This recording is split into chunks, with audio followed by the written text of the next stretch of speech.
What on earth is that? It's a Journey into Comics Network production! All aboard! I brought my pencil! Yeah! Like you never get to say like you did before. Make it ring, make it bleed, make it really so. Welcome back to Rank 'em All, everyone. The Alice in Chains rendition carries on to the next chapter. We are officially in the post-Lane era of the band. Yes, big. Stay in your lane. Oh. Ooh. Too soon. 2 gunshots. Today. Bang, bang. Oh. Nate's no more. I think that would be Rank 'em All Nirvana, bro. Ouch. Or Tupac. Ouch.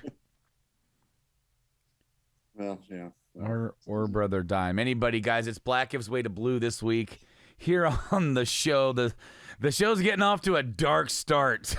So bear with us. And we're back. And we're I back. I need a fresh Pepsi. God damn it. I was about ready to introduce you, motherfucker.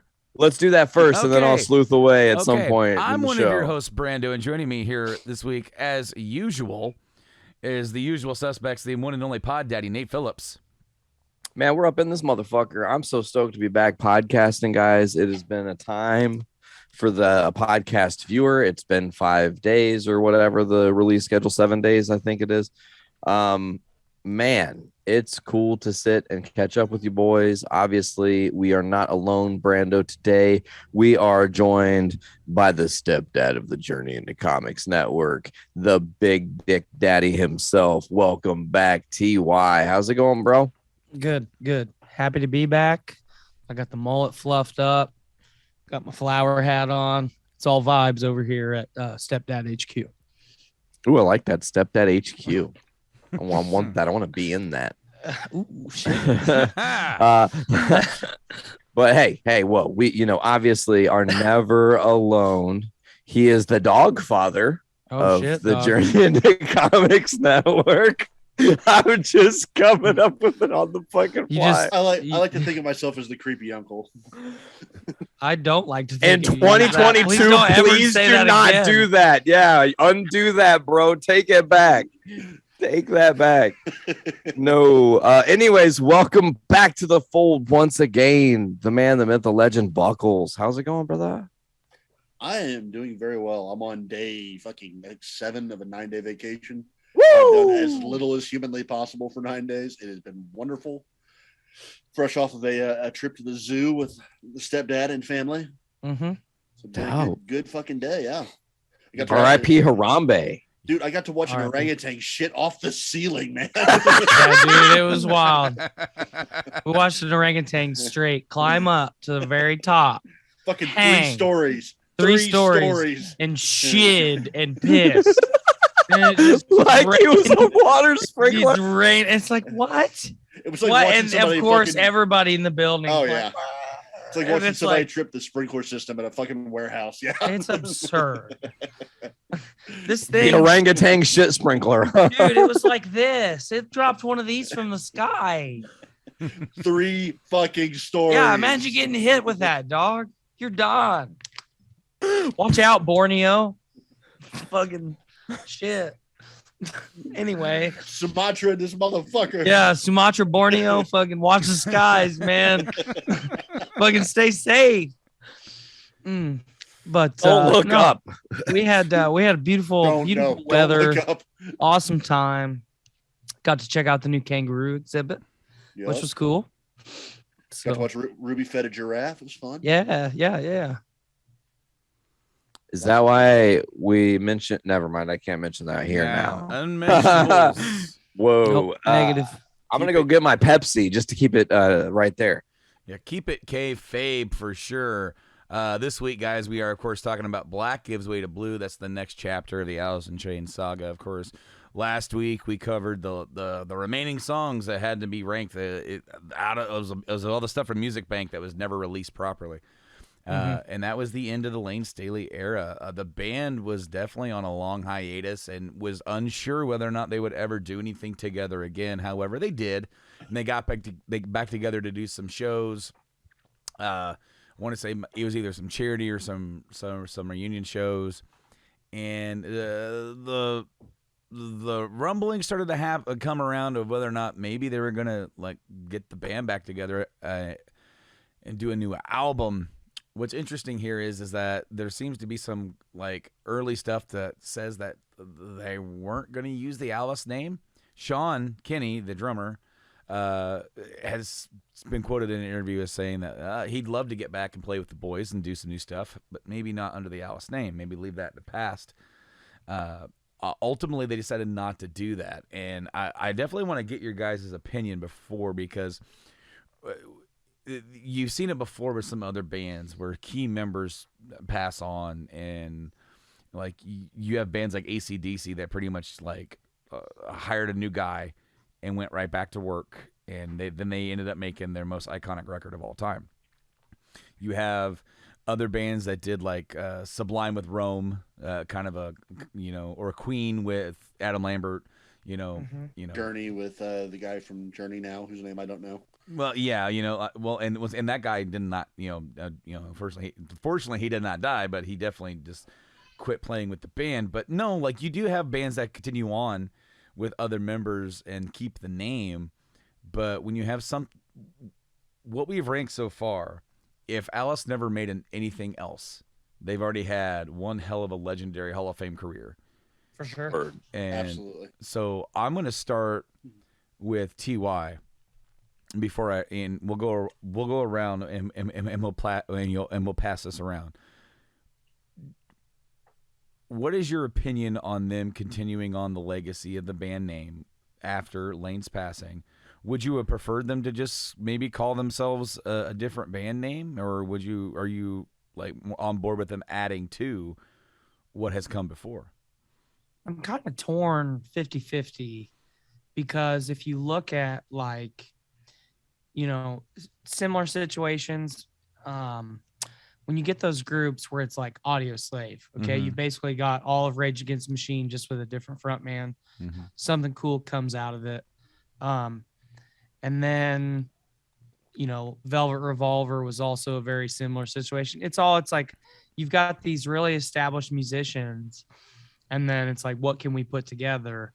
I think in this case, especially, how close these guys were as far as just friends, especially like Jerry and Lane, and the experience that they shared, especially with those first couple albums. I think it's awesome that they decided to keep the name, and I think it's a fantastic way to honor Lane by, just continuing to do their stuff. They didn't, because really you can't really say that they changed who they were a whole lot, because it's the same band just without Lane's influence. Mm-hmm.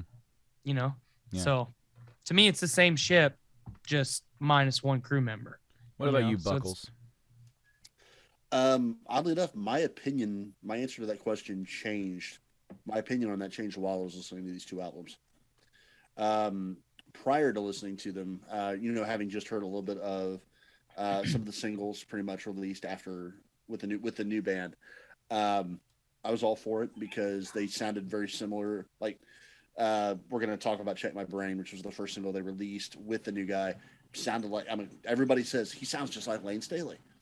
Like that sounds like Alice in Chains. And you know what? Cool. You're right. It does. I'm all for it. Good. I'm glad they're keeping the name going. Having listened to the albums though, I feel like I wish they would have gone with something new, because I feel like trying to be Alice in Chains hamstrung them, because I feel like they forced trying to sound like Lane. I think they would have been better served especially the new singer, letting him be himself, or letting the band be a new band with this lead singer. I feel like they would have been better served going from a Rage Against the Machine to an Audio Slave, because I feel like they probably would have had a better sound had they not forced it.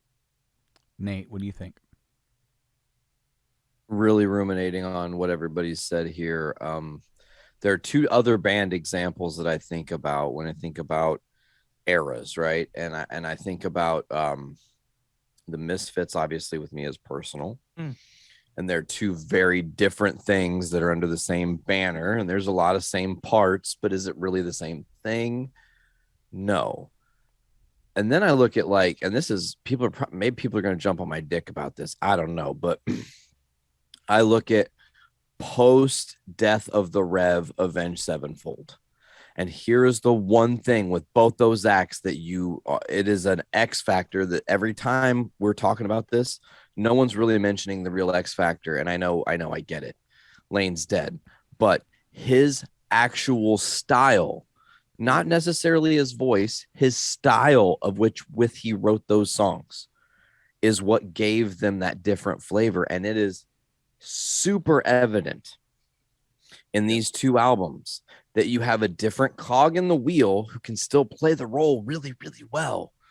But is this really like Cantina Cantrell's band and not really Alice in Chains? Like, it's so much Jerry now. You can hear 95% of both of these albums are Jerry.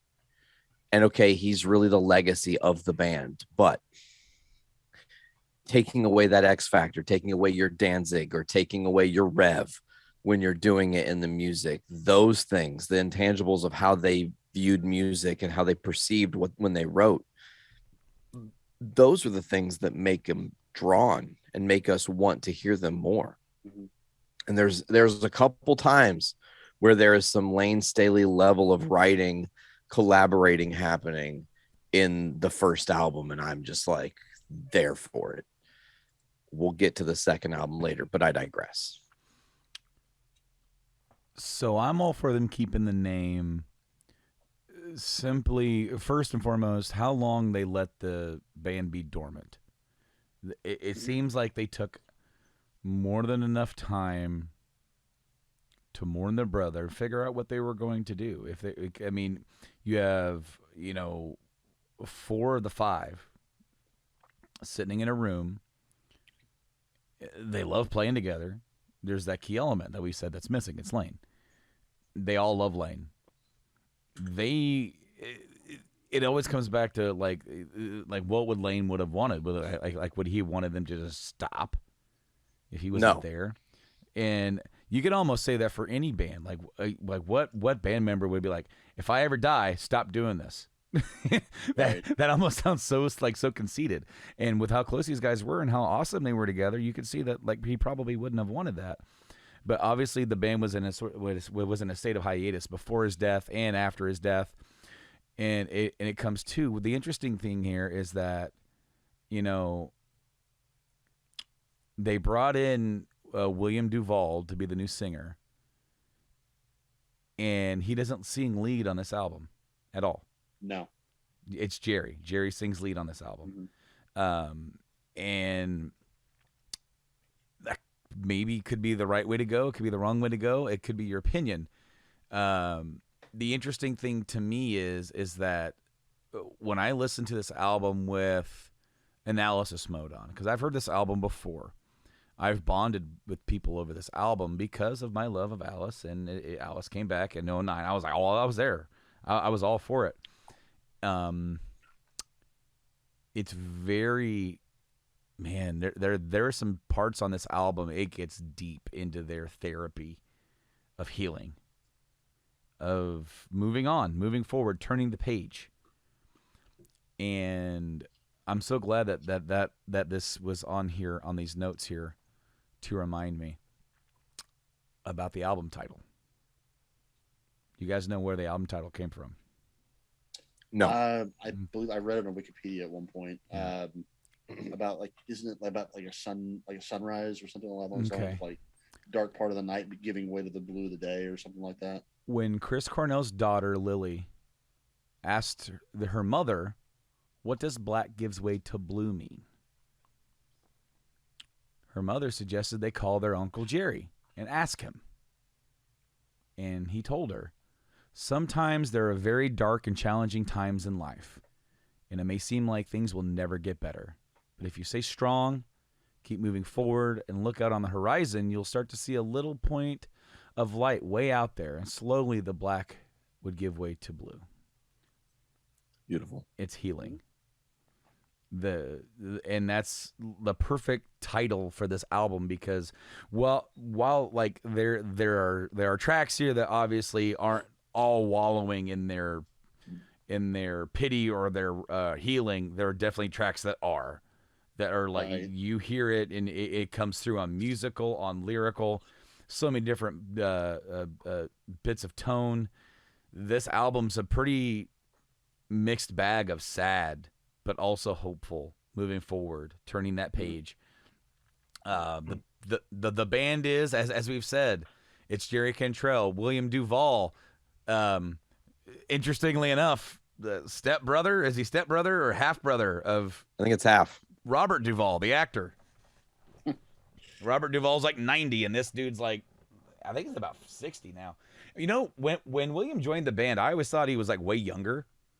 But he's I right. thought so too. Yeah, but he's about the same age. And of course we have Mike Inez on bass and Sean Kinney on drums.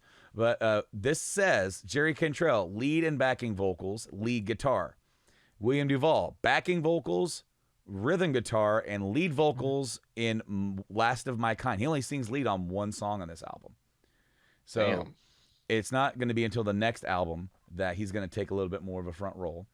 And then, of course, the thing is, why do I think that they should have kept the name going forward? It's the risk. I'm all for bands trying something new, even if it doesn't work. If you listen to this podcast, you've listened to have us rank other bands, the risk of moving on, the risk of bringing in Sammy Hagar to replace David Lee Roth after 1984, their biggest album to date. It went to number 2. The only reason why 1984 didn't go to number 1 is because it opened up next to Thriller. Michael Jackson, bro. God damn. So they brought in Sammy Hagar. I Can't Drive 55 dude, the Red Rocker. Is he Sammy Hagar? Hell no. But what did 5150 do? Their first number 1 record. It still worked. And then the albums, as you've heard, they kind of like, maybe the ranks go down a little bit, but they evolved their sound. They changed, and they kept the name because it's still Van Halen. Metallica changed their sound for Saint Anger. They were going through some times and some shit, and people. I mean, you could even talk about them changing their sound and their style post Cliff's death. Sure, They really made a real right turn. Sure. Ironically, their current bass player has been in the band like the longest of any ever. Anybody. It'll be 20 years next year. So, like, Is it really? Jesus. Yeah. Wow. So, like, but the reason a lot of people hate on that album, and we sure as hell ranked it here. But without that album, you wouldn't have had what they would later on go on to do. And For sure. honestly, post Lane, them getting back together, this album is what came out of it. And this album is decorated. A couple albums went to a couple of the singles went to number 1, and it is certified gold in the United States. Of course, this is in the era where record sales really stopped being what they used to be. There are 4 singles. MP3, yeah, there are 4 singles, and we'll talk about them as we go. And this is going to be a really exciting one to talk about because, again, the reason why I was excited to do Alice is the same reason I was excited to do Van Halen, because there's so much iconic stuff, and then there's a change of the guard. There's a big change, and to compare and contrast, but also see where it goes. Let's go exploring. We've already gone through some dirt. We already went through some sap. We already went through a jar of flies. Now let's go through black. We've had a facelift. We did have a facelift along the way. And pretty sure so did they. Anyway, we found a 3-legged dog. Yeah. Named Lucky. All tracks are written by Jerry Cantrell, except where noted there's only 2 tracks here. So this is very much Jerry's project. This album, the band was not signed to a record label when the album came out, or when the album was being recorded. The album was completely funded by Jerry and Sean Kinney. So Damn. That's awesome. This is a passion project. They got the band back together. When you have to think there's a level of risk with it. Even though they've been playing with William for quite a few years before this doing live performances. You're dedicating Recording still a whole different animal. Yeah. Yeah, you're dedicating tape to this new because it's going to be new. To be fair, Buckle said sometimes they struggle to try to sound too much like Alice. If anything, there's stuff on here that sounds really removed from Alice. And I really dig that. And I'm excited to talk to you guys about it. The album came out September 29th, 2009.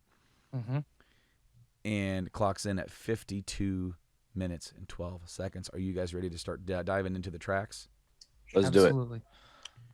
The opening track, All Secrets Known, written by Jerry Cantrell. I don't believe that is a single. It is not a single for the opening track. But to break with how I usually do this, because I'm always the guy that introduces the tracks. I have all the stuff in here on my computer. I usually roll into going first. I'm not going first. I'm interested. We're going to let Buckles go first. What do you got to say? I liked it quite a bit. It's a really good, strong start to the album. There's a really interesting chord progression for it. The only problem I really had with it at all, especially I love the bridge, like the back third of that song really takes off. The only knock I had against it, and it became a theme for the album and really for their sound currently, is they bury the vocals. Like there's points in this album, and it's a little bit on this song, gets worse throughout the album, but there's so many times where you can't make out what the lyrics are because the guitar is so heavily over it.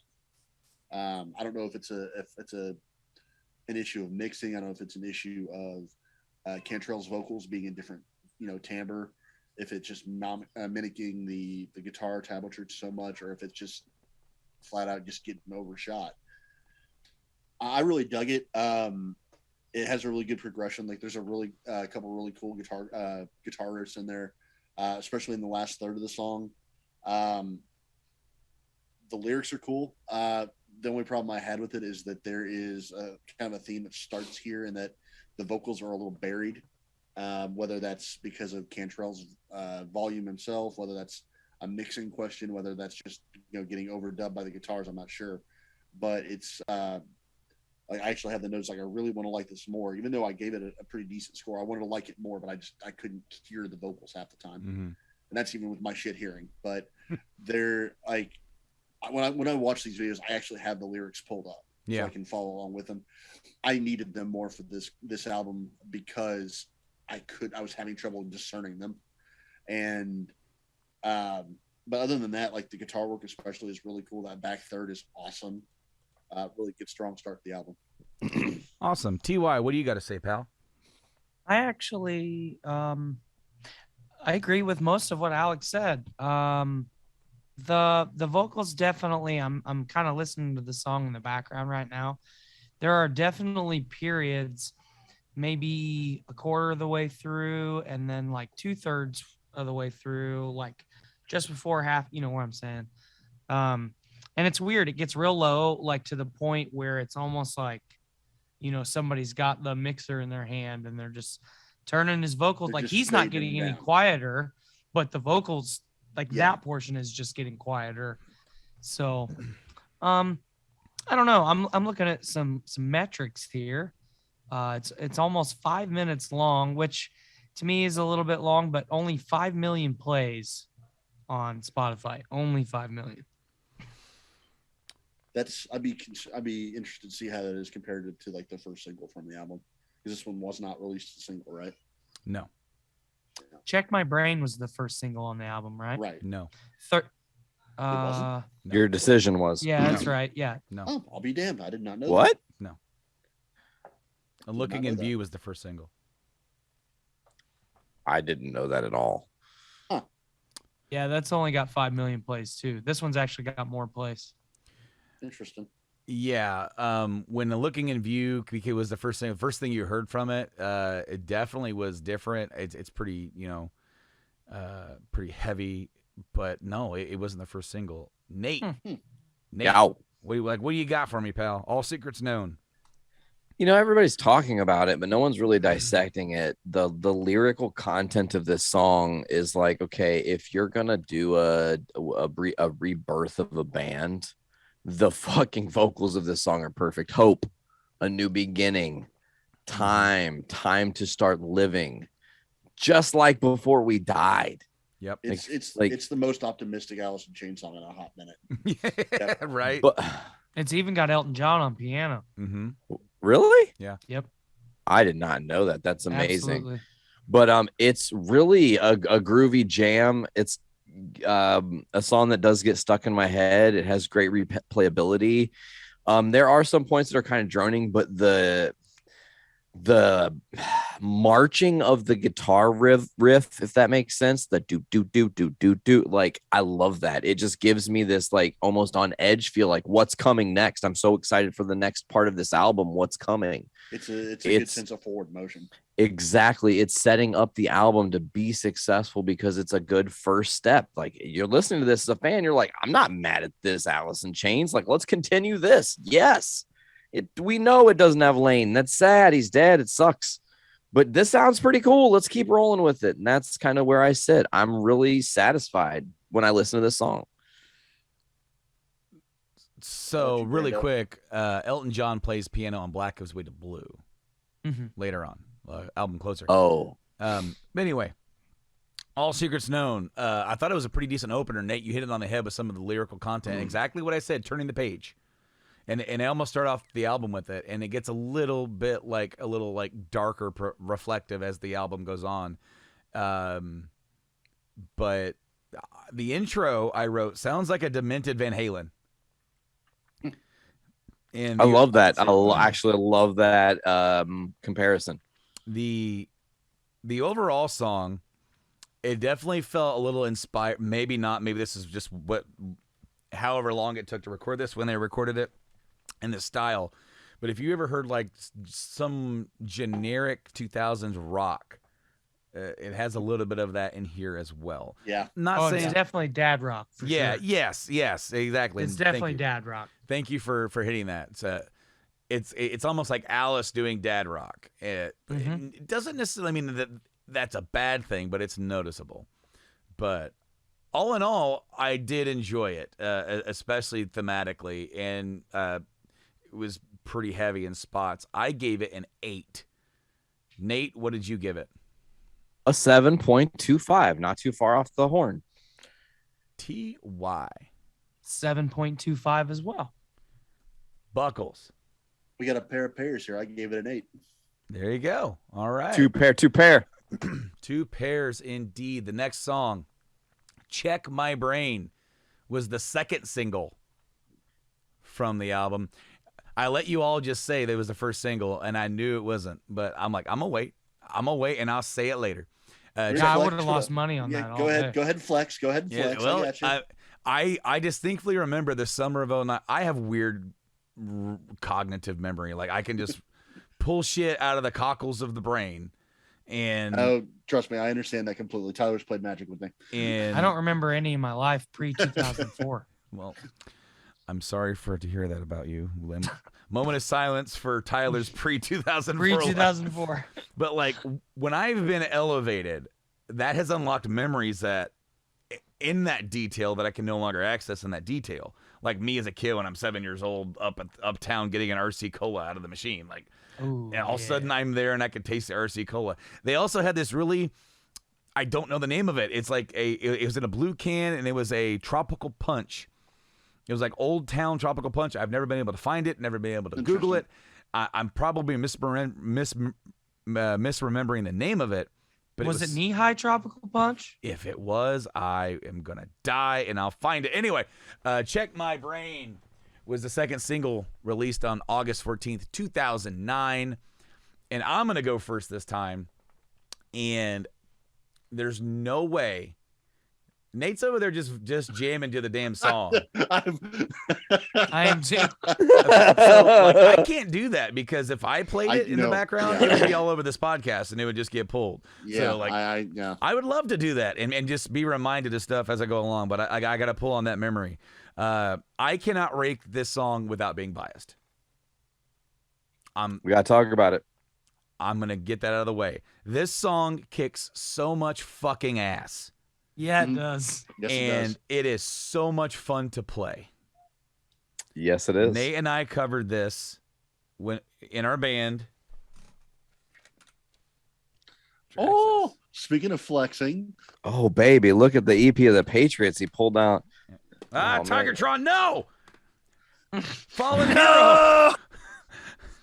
Anyway, Tigertron, no!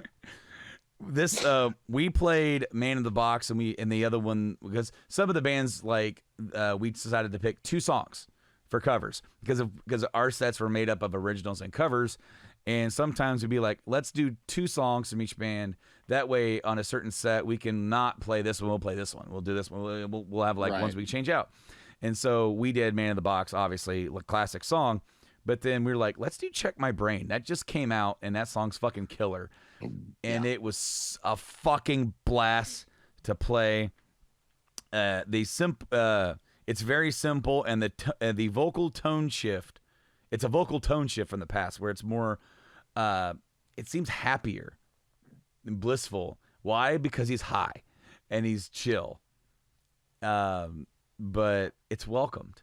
Again, a little bit more positive from Alice in Chains, but the tone is reminiscent enough, but it's in a step of a different direction, and I really dig it. And I'm gonna shift it over to Nate to go next. Man, I remember this song was still being played pretty recently on the radio, and we decided we were covering this song. Like, I'm talking way back. And the ending where there's the ahs happening over the tears that fill my bond, like that, harmony wise, is probably one of my favorite things on the album. But the song is super cool because he's talking kind of about how he had this notion that Cali was fucking all one way, super Hollywood, and he would hate it, never wanted to move there, never wanted to be there because he was a Seattle guy. And then he gave it a fucking chance, because you never know until you never try. You never try if you never know. And he fucking liked it. And he's like, oh, well, now I got to write a dope song about it and check my brain, because, maybe I shouldn't be so judgmental of things. Mm-hmm. And I really love the kind of the lyrical undertone of this song.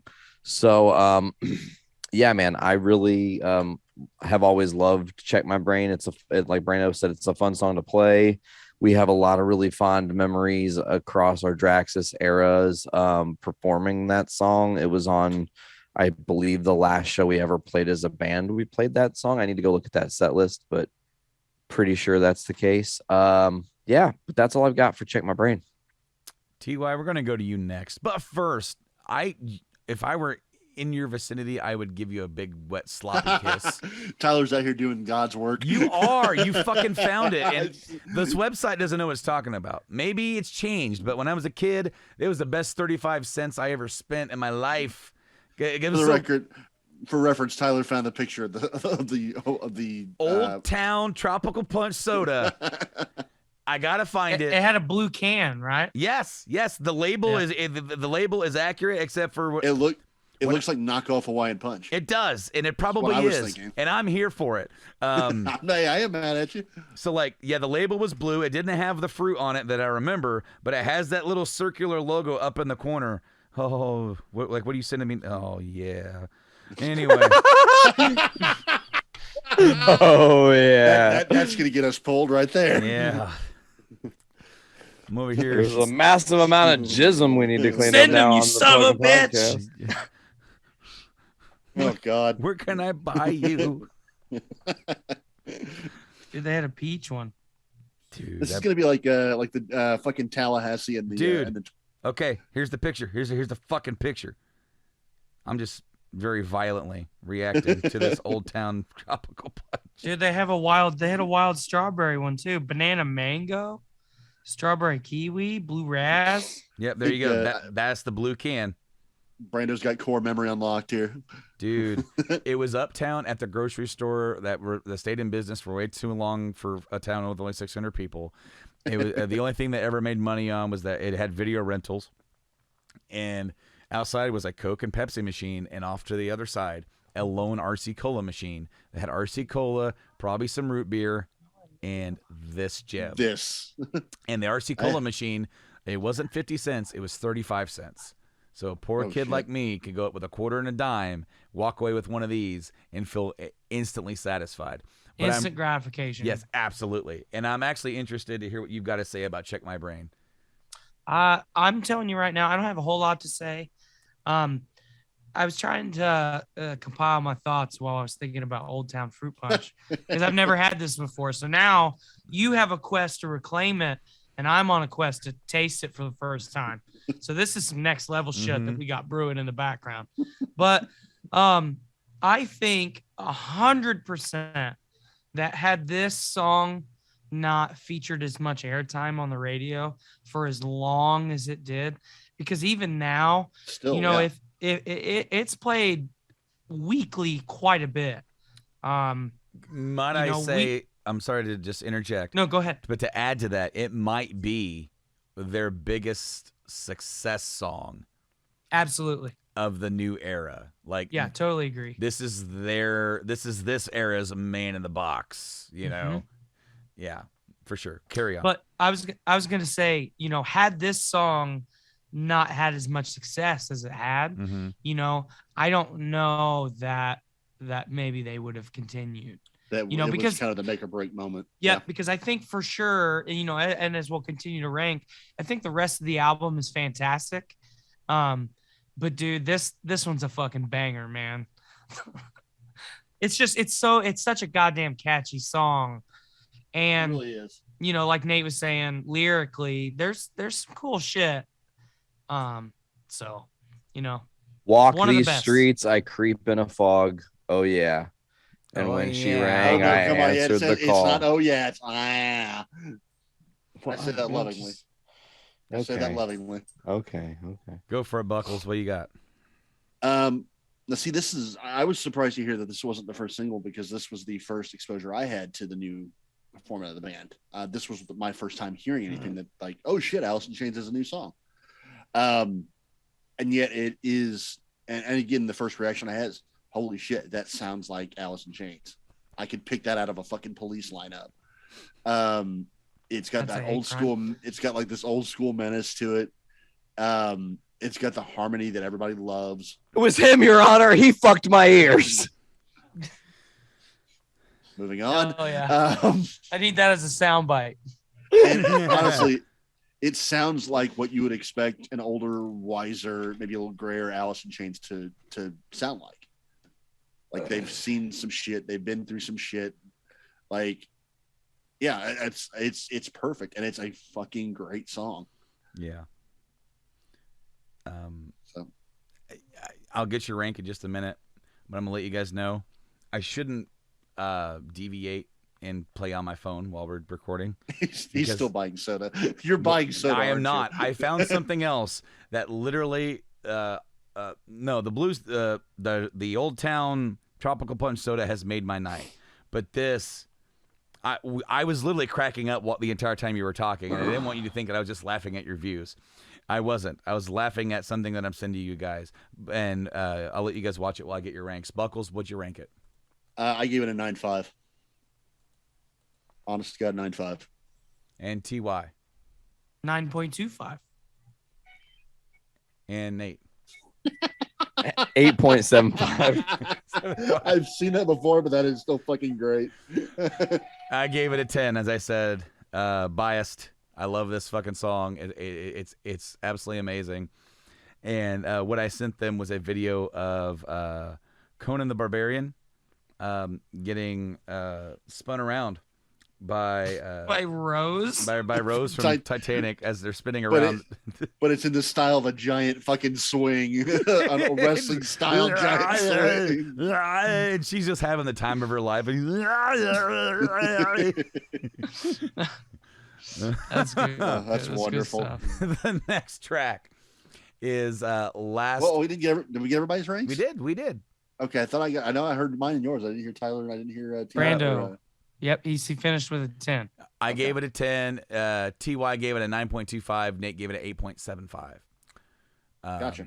the next track, Last of My Kind. This was also has contributions from William DuVall and also features him on lead vocals.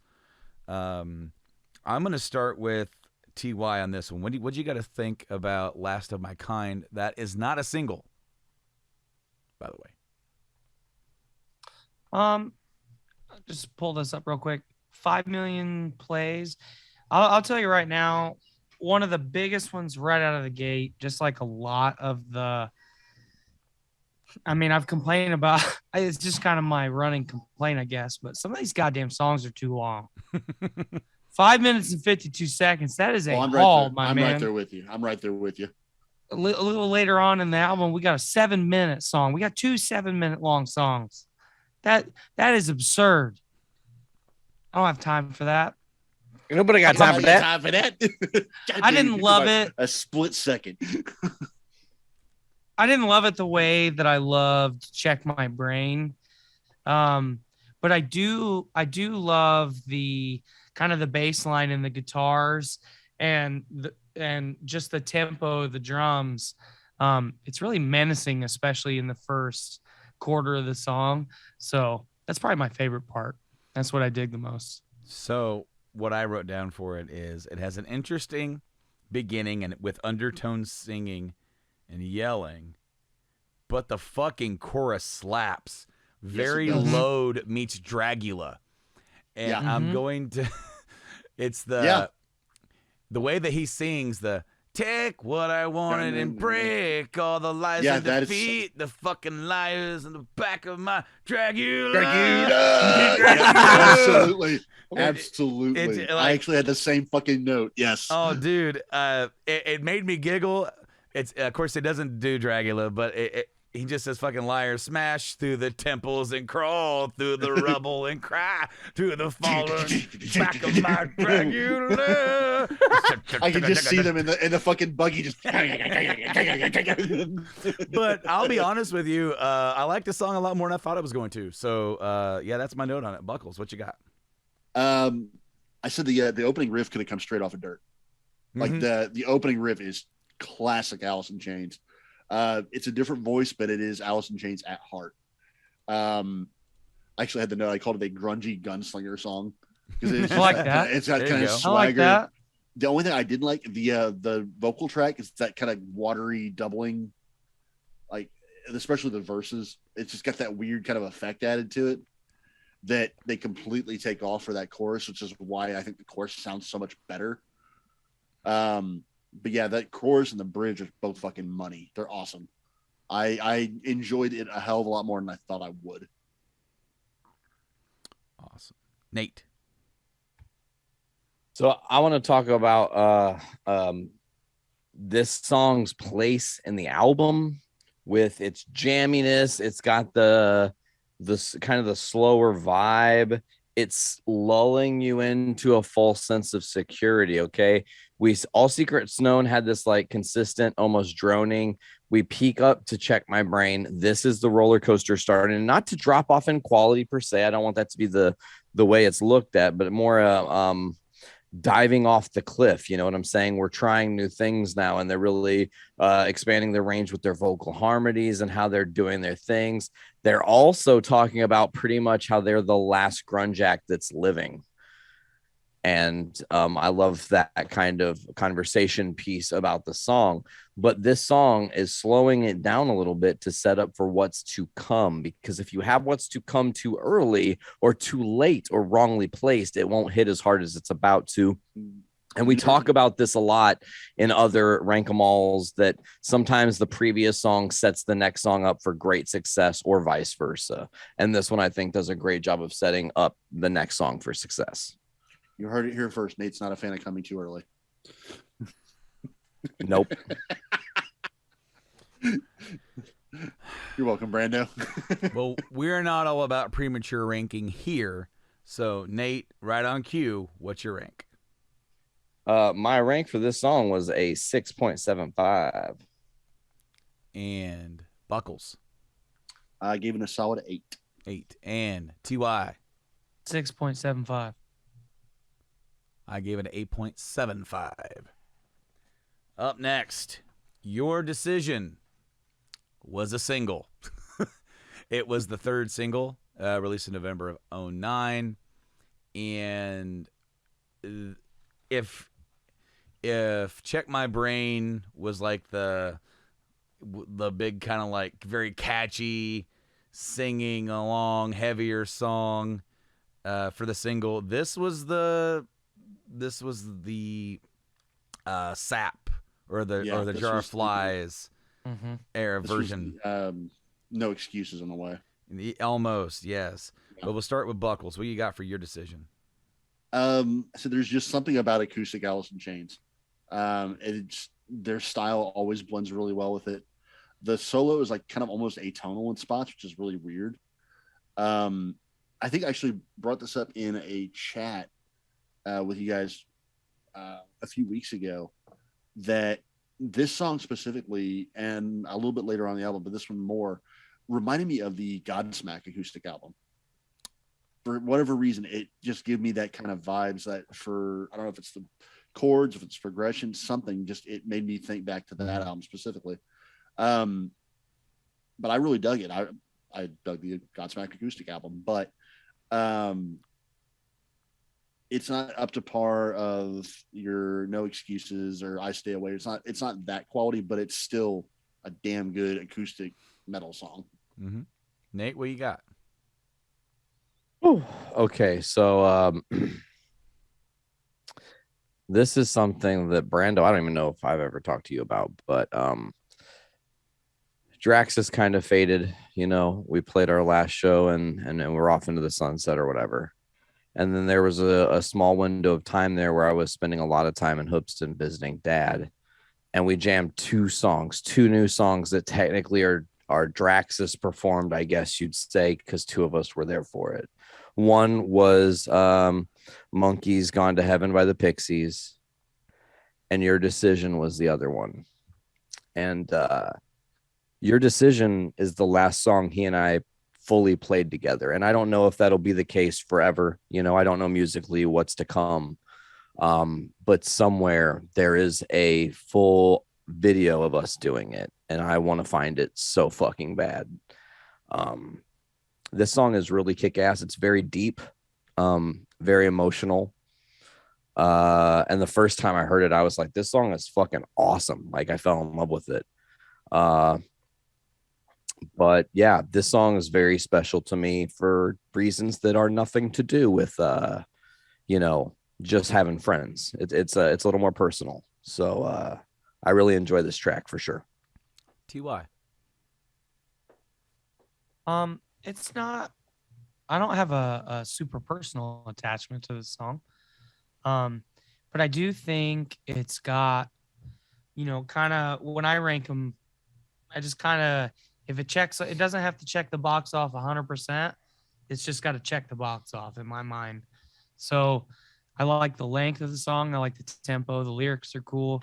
I love how you brought up Sap right away, because I mean, you don't even have to think about it. It's like, if you plugged this into Sap, it would fit 100%, and it wouldn't feel out of place. Mm-hmm. So it's definitely one of my favorites on the album, just because it's so casual. It's something that a lot of times, like if I'm playing like Alice in Chains shuffle in my truck or something, the song will come on more than once. It'll be like, and even though I've just heard it, it'll be like, oh, I haven't heard this song in a while, just because I enjoy it so much. You know what I mean?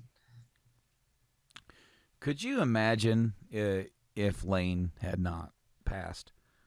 That they would, oh man. Well, hold on, yeah, but like, just like, imagine he was pushing Jerry to sing more, you know, to express himself, and he was pushing himself to write more and play guitar more. Mm-hmm. I can kind of imagine an album where Lane's like, all right, this album, you're singing, and I'm your backup. Mm-hmm. And Jerry, I can see him being intimidated by that. Like, no, and Lane's like, no. Trust me. You're the star of this album. I'm back here, and this is what we're gonna do. And this is the kind of song. Of course, that's a lot of this album is the style. Right. It is Right. this, but it's this kind of song that sounds very classic sounding and it's very welcoming. Where we've had some departure from the first 3 songs, but also enough there that makes it feel familiar. This one is classic sounding acoustic Alice in Chains. Very classic Jerry. I mean, it's there's just something about this track that hits with me, and I don't know what it is. Like I said, I had that actually notes is just something about acoustic Alice in Chains. Yeah, it just hits. Mm-hmm. I love the little diddles in the background and like in the strings. This sounds like Alice in Chains, but just evolved a bit. Maybe leaning into some new, some newer influences. And maybe that's why it sounds just a little bit different from like the other acoustic works. But I gave this one a 10. I love it. It's awesome. TY, would you give it? 10. 10. Buckles 7.5 actually. and Nate 10. 10. Outlier Womp Buckles. womp. Kind of what we thought was going to happen, though, Buckles. Well, like I said, I didn't dislike the song. Why at all, did you actually. have to listen to the damn album again? No, actually, my scores for this one didn't change. Oh, okay. My notes changed a little bit. My scores actually didn't change. All right. I'll buy it. A Looking in View is the next song. It was the first single and the only song on the album to have input from all the band members: Cantrell, DuVall, Sean Kinney, Mike Inez. I guess I just didn't realize they were just a 4-piece. I said earlier a 5-piece. I guess DuVall is both a singer and a guitar player, so doubling up in there. Anyway, this track is one of those. It's 7 minutes long, and we if you've been listening along, every single time that clock ticker hits 5:00. Yeah, Tyler Dad's got somewhere something to say about it. Tyler somewhere is driving in traffic, yelling and screaming in traffic. For the love of God! How long is this fucking song? God damn it! and Just ripping my hair out. Meanwhile, I'm the dude over here that listens to 9-minute Symphony X songs, 24-minute Symphony X songs, going, yeah, that's cool. Let's get it. Anyway, this song is slow and chunky. It's kind of broody and even doomy a little bit, like the self-titled. It kind of brings it back to that style a little bit, but not as droney. Whereas the self-titled was broody and drony. It doesn't really have a lot of that. I can almost imagine had they have evolved that sound a little bit. Mm-hmm. This is a little bit more pleasant to the ears version of the self-titled doom metal. Yeah.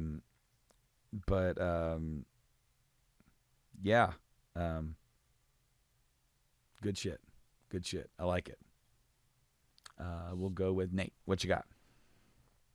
Now that you've told me this was their first single, it sounds like a written radio hit. Like it's trying to be a radio jam. It's a lot longer than you would expect a radio jam to be. And I wonder if there's a radio edit out there or something where it's like 5 minutes and 14 seconds or some shit.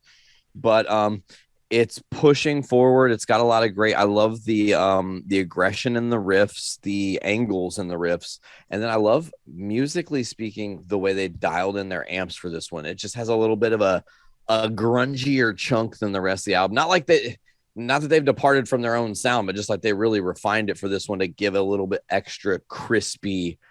It's zesty. It's zesty. That's the fucking word. It's zesterific. Zesty yes. chunk. But this is more of delayed reaction. Wait a minute, dog. He said zesty chunk. That shit funny. That shit funny. Yeah. That shit funny, dog. Shit. So yeah, man, this song does leave some to be desired because it kind of just wraps around itself a bunch, like it's trying to wrap around itself a bunch. And I'm just like, hey, we get the point. You could have said this in one verse, one chorus, a bridge, and another verse, and I would have been fucking on it. but you went a lot further, and I'm not a fan. So that's what I'm gonna say. I'll leave it at that, and I'll give you guys my number rank here in a bit. All right, Buckles, what you got? I think it's kind of funny you guys mentioned the dad rock earlier with the first song, because this is the where I got a lot more of the dad rock to it. Actually, the first note I had was, okay, so we're starting with late 90s, early 2000s WWE walkout music. Like, this has got that just generic early 2000s rock vibe to me, and unfortunately I was not feeling the song at all. The double track vocals bothered the shit out of me. They're buried again. It's way too long, and it's the two things you'll notice in my past rankings for Alice in Chains stuff is that I don't mind a long song, but when it's long and sludgy, I'm just like, it just keeps going. I'm just like, I'm done. I want this song to be over with. It's not bad. It's just not my. I wasn't feeling it, and the vocals really bugged the hell out of me. Like the double tracking, and I'll touch on this more as we go along. But when I made the comment earlier about trying to sound too much like Lane, how much when do we get to the point where too much of a good thing is becoming a bad thing? Right. When you listen to Alice in Chains, one of the things you always expect to hear is harmony, right? It's kind of it's their calling card. Mm-hmm. There's points in this album where it seems like they're trying to force that harmony so much. Like, that's why they're double tracking his vocals, is because they're not getting a harmony, so we're going to do it that way. Well, and they've done it in the past too, and it wasn't successful. No, and it wasn't great when they did it in the past. They always double track Lane though. They weren't double tracking Cantrell. Right. This is when it was double tracking Lane, it was to get an effect. It seemed like this is trying to mimic the harmony without harmonizing. Right. And it just comes off as grating to me. And they started doing that. I mean, the only song that it really doesn't make a difference and it doesn't affect the song and doesn't hurt the song to me is Check My Brain, because they do the same thing there they do here. But in this, it just stands out as just, it's not hitting right. It's not coming right. And it bugs the shit out of me. So I just was not feeling this one very much. TY? I don't have a whole lot to say. I'd say I'm right in the middle between what Nate and Alex said. I think that's the best way to put it. Okay. All right. Well, then we'll just hit you up with your rank. What you got? 6 even. And Buckles. Give it a 5. And Nate. 6 even. Like, here's my Sasquatch image. Probably was a terrible image, but I was trying to show you that I also have. It was like the camera too. I want to it win looked the like camera. you held it up and just did this. Oh yeah, it looked like shit. What the hell are you doing? That's this. Yeah, that's what it looked like. Don't you know? It's this, obviously. Oh, that's my rank. I think Bigfoot is blurry. That's the problem.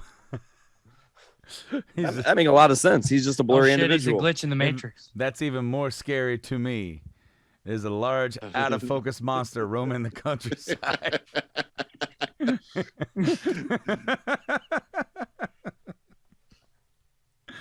I gave it a 9. God. I gave the song a 9. Woo! I like it. All right. The next song, When the Sun Rose Again. It's in the middle of the album. But we'll start with TY. What you got for this one, bud? I love the acoustic in this one. Mm-hmm. I think it's short. It's pretty catchy.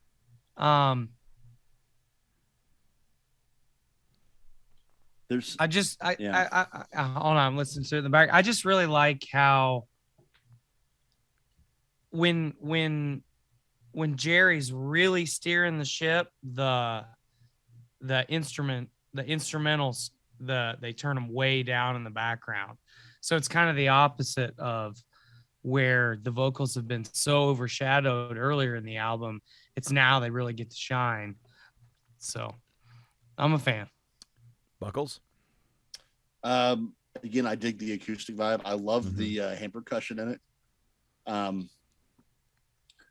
It feels like there's something disquieting about the song that I can't quite put my finger on. Like, there's something like in the background to it, and it seems like it's supposed to be an optimistic song, maybe. but there's something just about this. There's like this underlying like this menace that there's something off here. Again, I think they went for a harmony and something was just not clicking with the harmony there. I don't think they double tracked this one so much as this was an actual attempt at harmony and it just wasn't hitting right. I think part of it, I kind of noticed it a little more with this, is when they try for a harmony on a higher end, like they used to have to do with Lane, when it was Jerry and all them harmonizing with Lane on a higher timbre, they do it a lot more naturally. Now Jerry's got a lower voice and they're trying to go down to match him rather than going up, and it just doesn't quite click the same way. Now, granted, that's part of it is because this is all brand new, but yeah, it's just something that kind of stood out to me a little bit. I liked it though. This is another one that gave me kind of that weird Godsmack acoustic vibe for some reason. I don't know if I was just in the mood to listen to that album that day or what, but I fucking find out. I feel you though. I definitely feel you. Nate, what you got? Oh, okay. So first of all, less is more. You fuck. Let's just bring that back. Less is more. You fuck. Because it's aggressive. No, but it's a fact. Buckles, listen to me. This song pulls you in because the whole time you're like, are the drums going to kick in? Are we going to get heavy guitar? No, it's not that. It's not that at all. It draws you in. Sometimes it's almost the wrestling thing. How does amazing promo happen?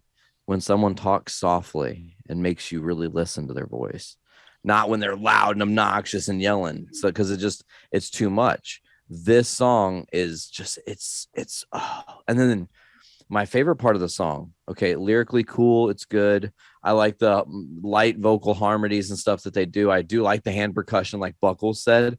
The solo is the fucking titties though. Come on. Yeah, I was gonna say when that electric guitar comes in the back third of the song. Yeah.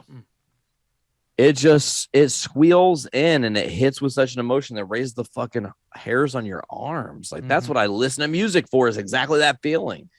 Because you aren't expecting it. The whole song has been on this level. Like I said, in the early parts, maybe you kind of expect that, okay, could they go chunky right now? Are they about to bring in some drums? No. So you're really locked into listening, to paying attention to the song, and the solo comes in and just slaughters you. It really does. And it's lyrically, I think it's very powerful. It's almost like the self-fulfilling prophecy, you know, like you told me this was going to be how things were. And then because you told me what you told me, exactly what you told me would happen happened. And it's very, very, very again, pretty incredible with the lyrical content, but I don't think we've ever questioned Jerry's ability to write great fucking lyrics. Right. He's an amazing lyricist.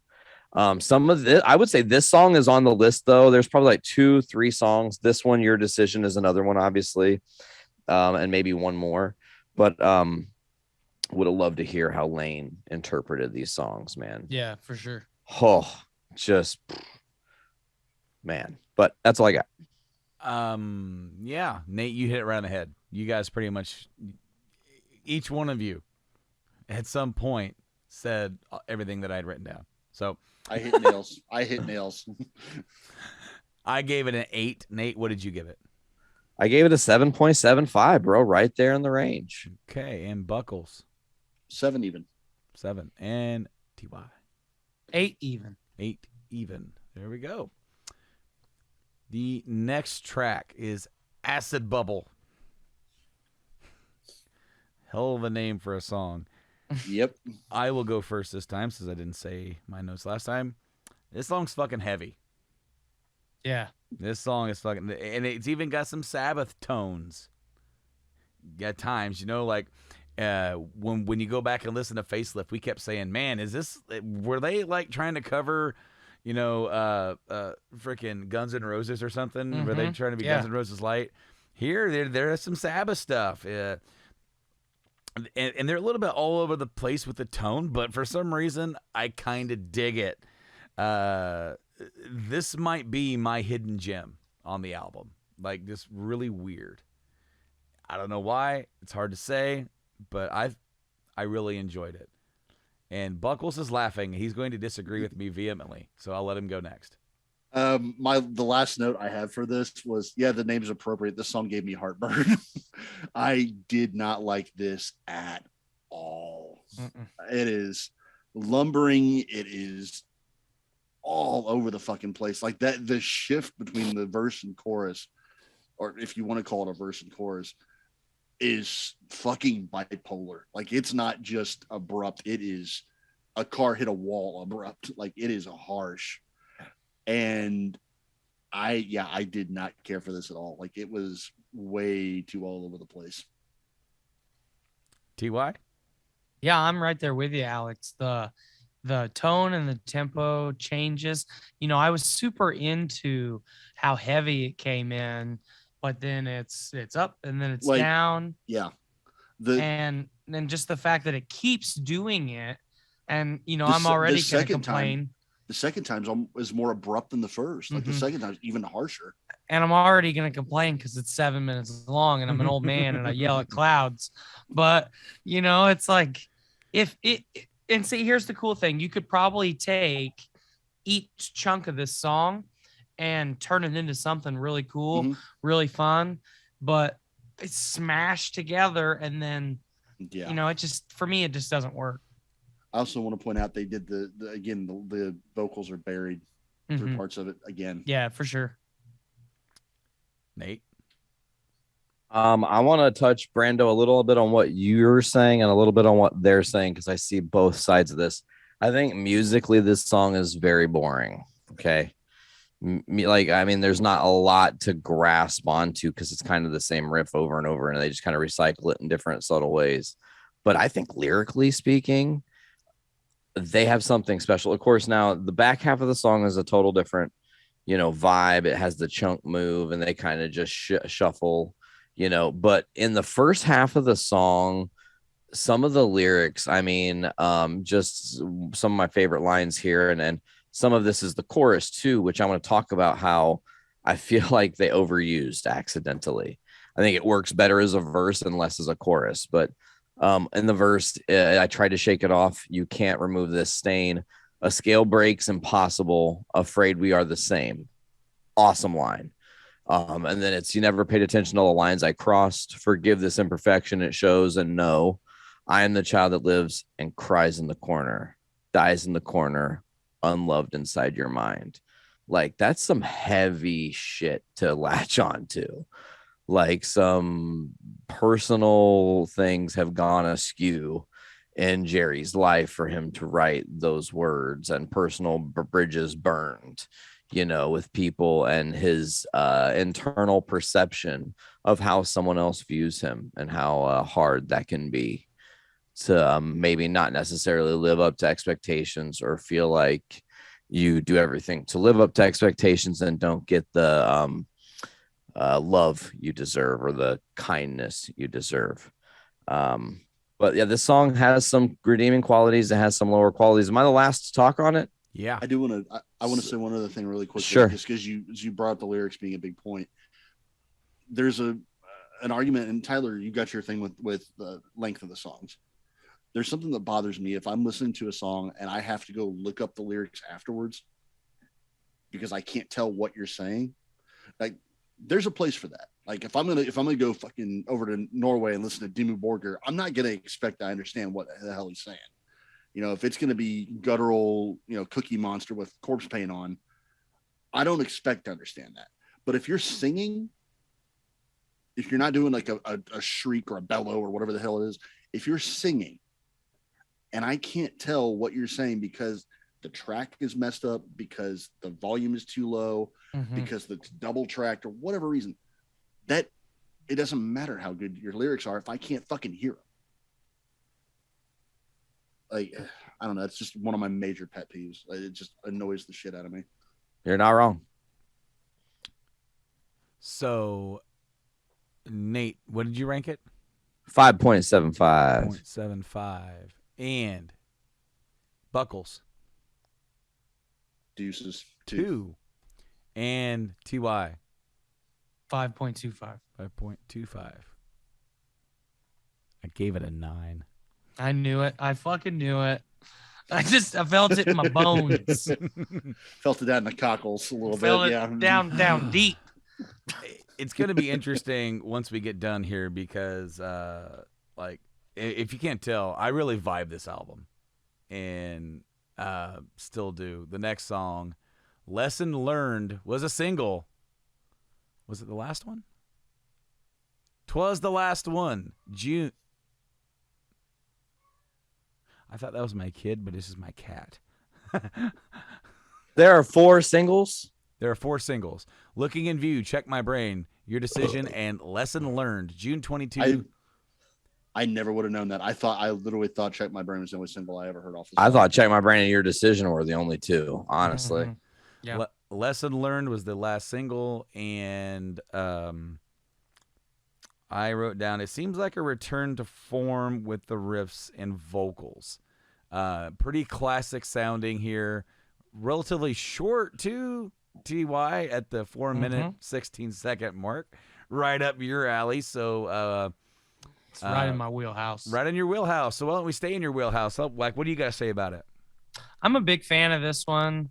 It's unfortunate, like we were just saying with the whole single thing, because I would have lost money on that every time. I really like the chorus, "Nowhere to Buy In," most of us hiding, others are shining. Mm-hmm. Just kind of how it goes from the chorus to the verse, and like Nate's pointed out a lot, and Jerry really shines, and I think here, some of the lyrics in the verses and like the pre-chorus and stuff like that, I'm just a big fan, and it's short, so it gives me more time to listen to other good juicy stuff that they have. What about you, Nate? What you got for Lesson Learned? This is more Alice in Chains song than a lot of songs on this album. This is back to that like grunge, foot on the pedal, Yep. hit a groove, give it to the audience. You can see the whole crowd just fucking head banging to this and just being locked into the moment.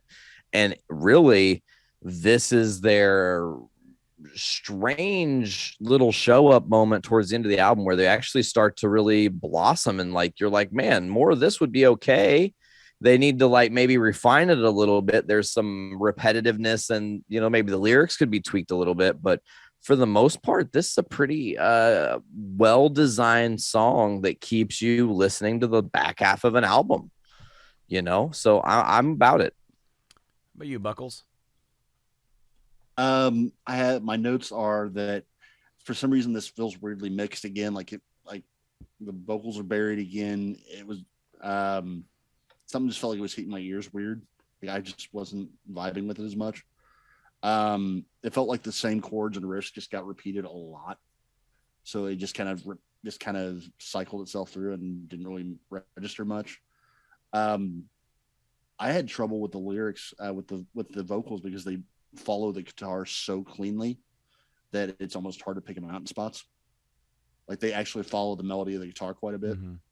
And that, again, between that and the mixing, I just kind of just didn't hit right with me. It like super blends to each other. Yes, it just became kind of very homogenous and very like also I having hearing issues, bro. I know that it was one thing I did kind of struggle with is, and it's you said it a lot on this album, but I think this song is another indicative moment of showing that like, yeah, they need to maybe mix just a slight bit better, just a little bit. Yeah. And also I'm going to start pointing it out more because it becomes more of an issue with me, is that again, when too much of a good thing, at no point in this album that it feels like all of the vocals are either harmony or double tracked by this point. Like almost every single vocal on this album to this point, with very few exceptions, feels like it has some effect on it, whether that's harmony, whether that's double track, whether it's the watery thing in fucking Last of My Kind. And I just started I kind of felt myself wanting less harmony.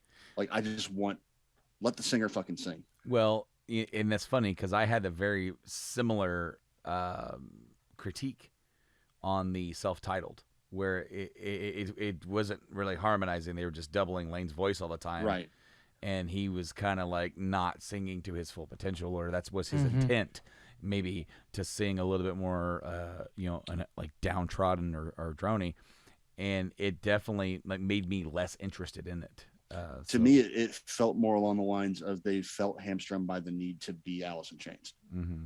That's where you asked the perfect question at the beginning of this show of should they have kept it. I feel like they're trying so hard to keep that hallmark, that sound, that vocal sound, and that harmony on every goddamn song that they're hamstringing themselves in order to do so. They're so beholden to want to be what they were before that they're not allowing themselves to actually do something interesting going forward. The sad part about it is kind of, at least, from my perspective, a racehorse is only making you money when it's racing. Mm-hmm. So, No, I get you. yeah, I mean, I think it's a good example of how the business world kind of affects, it affects everything everywhere. And it's like, okay, we want to get together. We want to do this again. We need to make some money while we're doing it too. There's also the aspect of this is the first time they've released an album with all Mm-hmm. this together. And you hit it right on the head at the beginning that's a risk. It's a huge risk. And you don't want to run the risk of somebody listening to it. That doesn't sound anything like Alice in Chains. I don't want to listen to that anymore. Mm-hmm. So it's a balance they have to strike. And this is their first chance, their first bite at the apple of trying to do that. Yeah. So I understand that. That's why I'm not as critical of it. It's just something that starts cropping up in my mind when I'm listening to the album. TY, did we get on what you had to say? TY, did we get on what you had to say there? Mm-hmm. Okay. We've been kind of carrying on a little bit, and my brain's like, did everybody say something? All right, Buckles, would you rank it? I didn't care for it. I gave it a 3. 3. And TY? 6.5. And Nate? Not too far off, 6.75. 5. Gave it a 9.75. We've established that I'm the Debbie Downer for this album, it seems like. The next track, Take Her Out. We'll go to Nate first. Nate, what do you got for Take Her Out? Okay, so Take Her Out is one of those tracks that how do I word this? Musically, this time they nail it. Like, I love a lot of musically what they do with the entire song. I like the verse riff. I love the chorus riff. Mm-hmm. I do not necessarily care for the lyrics. I'm kind of just like, okay. I feel like the song is dragging on. I think there's a lyric about time dragging on. No, the song is in fact dragging on for me. But it does pick up. It's got a cool chorus. I think that the chorus vocals save the song in a lot of ways because it's what gets stuck in your head like that little earworm. You guys have experienced it. You're driving on the back country roads and all of a sudden, wanna take her out again, pops in your head and you're just like, yeah, I'm gonna go jam that now. I guess it's in my playlist now. Playing this song. Wow. Okay, it's cool.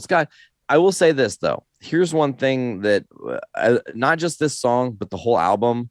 Cantrell flexes on like, hey, I'm still a fucking great guitar player. Do not forget that I am the man. Look at these riffs. Watch me be the riff master. Mm-hmm. Yeah, I like I said, parts of this song turn me off to it, but a majority of the song I'm a big fan of. Yeah, that's what I've got. Yeah, I wrote it's a chunky, catchy little song, but nothing overly special, which holds it back from great status. It's like it's there. You can definitely tell that this is. No, I actually had that note of this is a song on the album. Yeah, This is a song. Yeah, this here in Soviet Russia, here is song. This is music. I give you. But I mean, like it's like it doesn't quite reach anything other than what it is, and you can definitely like they wrote a song and it's not quite there as far as like, man, this could be a great song on Alice in Chains record. It's like this is a B-side, but it's not a bad B-side. It's just still a B-side. It's just there. Yeah. Yeah. So like, do both of you have anything else to add? No, I for sure. Really, the only thing I have is that it's fun, it's catchy, but it's pretty forgettable. I did really like the guitar solo about mid 3/4 of the way through the song. It's pretty good. I think the last note I had here is maybe I'm just being harsh. This just feels like nothing. Like it's a song. It's not a bad song. It's not a good song. It's just a song on the album. Yep. All right. Pretty middle of the road for sure. And what'd you rank it, Buckles? Middle of the road. It's a 5. 5. And TY. 5.75. And Nate. 7.5. 0.5. Well, I'll be damned. The streak is over. I gave it a 7. Somebody ranked it higher than me. Like I said, I think that verse-wise, the verse vocals are not great, and that kind of detracts me from liking it more. But the majority of the song, I jam quite a bit. Like Nate hit a very good point in that the musically, like the guitars and everything, this album is really fun to listen to for that. It's the other shit that brings it down in my mind. But Cantrell's still a damn good guitar player. Up next, Private Hell. And it's funny, Buckles, you've been talking about the vocal harmonies is too much. I feel like this is a song, and I wrote it in my notes, where the vocal harmonies stand out, actually, to me, as being a positive thing about this particular song. And that was the one thing in particular that like kept me listening to the song. So I'm anxious to hear you, and I'll go to you first. What do you got to say about it? Honestly, the first line I had is like, I find myself wanting less and less harmony, just because at this point it feels like it's forced. I do like the solo quite a bit. Lyrically, I dig the lyrics. It's very much Alice in Chains lyrics. The vocals again are not there to me, and that just kind of kept dragging me out of it. The thing that I kind of found damning to it was that it sounds, I'm not going to say indistinguishable, but it sounds very much of a piece with Take Her Out and Lesson Learned. And the last note I have is just, I kind of feel myself wanting to skip ahead because I could feel like I'm hearing the same song for the last 20 minutes. Interesting. How about you, TY? I actually, I had, this is one that I had to listen to kind of by itself 4 or 5 times before, just kind of like listening to individual pieces and picking it apart. I actually agree with you, Brandon. I really like the harmonies in this one because, especially in the beginning of the song, DuVall is so much in the background, and it's almost like Jerry singing by himself. I really like the guitar in this song. That's probably my favorite part. Solo is awesome. Yeah. Oh yeah. Mm-hmm. But just throughout, it was really easy for me to just kind of just latch onto the guitar and then just kind of ride it for the rest of the song. But I definitely did like this one more than some of the others for sure. What about you, Nate? I really love the chunkiness of this song, and this song's beginning. I wanted to mention this before I forget. I wrote in my notes Goo Goo Chains because the very beginning of the song has like a Goo Goo Dolls vibe, like they slowed slide down like 20 notches in the tempo, instead of it being like doom doom down to doom down down, it's like doom doom down doom doom. It just like has, I don't know, a different weird vibe. I really kind of got a laugh out of that. But I love the chorus, the imagery he paints of just like, mentally speaking, beating the fuck out of yourself, because we do it as humans. We do it. We're overcritical of our every move and our decisions that we make on a daily basis as human beings. And sometimes you're like, you'll stew for a month on a decision you made that doesn't really, in the grand scheme of things, make a fucking lick of difference, but in your head it's so important. And this song, I think, definitely captures that, like being trapped inside. I think that's why the repetitiveness and the kind